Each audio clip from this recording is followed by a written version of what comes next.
വടകരയിൽ ഷാഫി പറമ്പലിനെ തടഞ്ഞ കേസിൽ ഡിവൈഎഫ്ഐ പ്രവർത്തകരെ പോലീസ് അറസ്റ്റ് ചെയ്തു. ബ്ലോക്ക് ഭാരവാഹികളടക്കം 11 ഡിവൈഎഫ്ഐ പ്രവർത്തകരെയാണ് അറസ്റ്റ് ചെയ്തത്. ഇവരെ സ്റ്റേഷൻ ജാമ്യത്തിൽ വിട്ടയച്ചു. ഇവരുമായി മുഹമ്മദ് അസ്ലം ചേരുന്നു കോഴിക്കോട്ട്. അസ്ലം, ഷാഫിയുടെ പരാതിയിലാണോ അറസ്റ്റ്?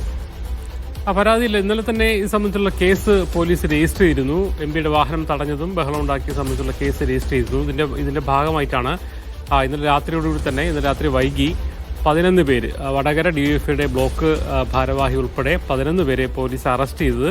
അതേസമയം ജാമ്യം ലഭിക്കാവുന്ന വകുപ്പുകൾ ചുമത്തിയതുകൊണ്ട് തന്നെ ഇന്നലെ തന്നെ രാത്രി സ്റ്റേഷൻ ജാമ്യത്തിൽ വിട്ടിട്ടുണ്ട്. അതേസമയം കൂടുതൽ വകുപ്പുകൾ ചുമത്തി അവർക്കെതിരെ കേസെടുക്കണമെന്ന ആവശ്യം കൂടി കോൺഗ്രസും UDF-ഉം മുന്നോട്ട് വെച്ചിട്ടുണ്ട്.